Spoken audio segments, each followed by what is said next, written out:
The Young and the Restless spoilers. Full next week, June 22 to 262026. Welcome back to our channel, fellow Y and R addicts. Today is a beautiful day to dive into the absolute madness happening in Genoa City. Grab your coffee or your wine, because we have so much to unpack and I am bursting with thoughts. Let's get right into the drama. I cannot believe they're actually going through with this Diane storyline.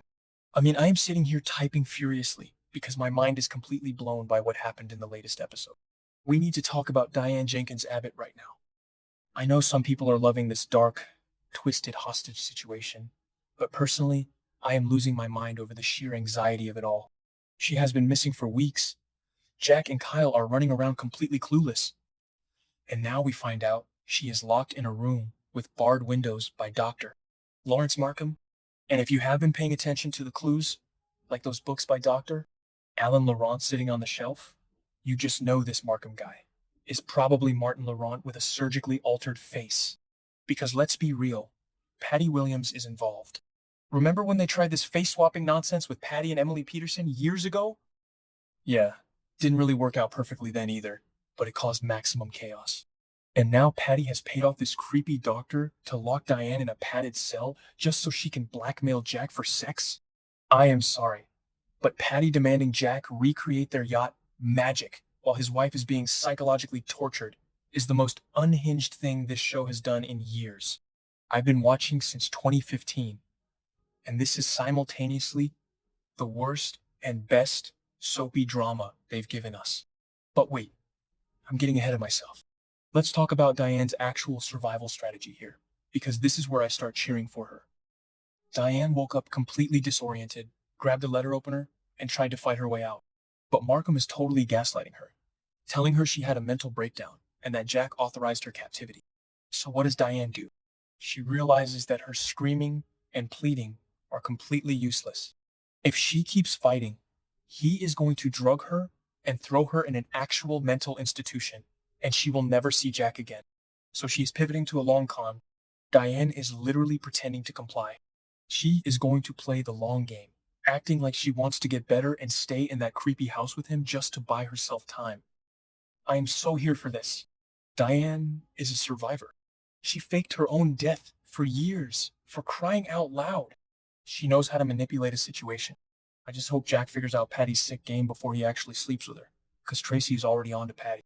Tracy's playing psychological mind games with Patty in the park, and I am screaming for Tracy to just break her down and find Diane's location.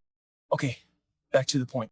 We need to talk about Nikki Newman, because I am genuinely terrified for her. Am I the only one who thinks they are setting up a massive, heartbreaking medical crisis for Nikki? Her headaches are getting worse, and now she is admitting to blurred vision.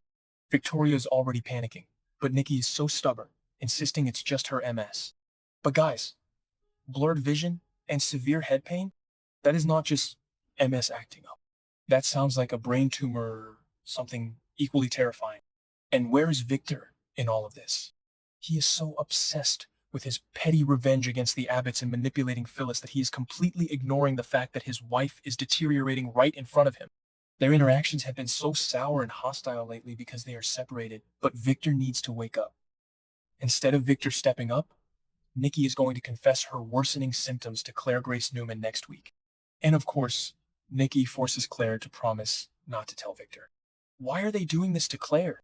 That poor girl has been through enough trauma and complex family dynamics, and now she is being forced to carry the burden of Nikki's potentially fatal medical secret.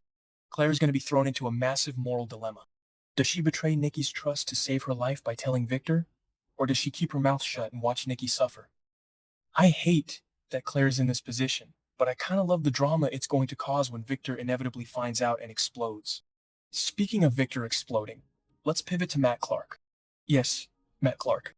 The man who terrorized the Newmans, supplied Nick with drugs that caused a horrific car crash, and is now sitting pretty at the Newman ranch, claiming he has amnesia. Victor actually ordered Matt to stay close and spy on Kane Ashby, because Victor wants to take Kane down. But here's the wild part that I am still trying to wrap my head around. Matt is actually struggling with his guilt. Wait, what? Matt Clark feeling guilty? The guy who locked Nick and Adam in a storage unit and told Chelsea that Nick was dead? Now he is suddenly feeling bad about following Victor's orders to ruin Kane? I don't know if I buy this reformed villain. I mean, part of me thinks Matt is totally faking the amnesia and playing Victor, but the spoilers for the week of June 22 explicitly say Matt is growing uncomfortable with his guilt regarding Kane. If Matt actually turns around and tells Kane the truth about Victor's plot, it is going to blow up in Victor's face so spectacularly, and I kind of want to see it happen. I just can't believe I am actively rooting for Matt Clark to be the moral compass right now.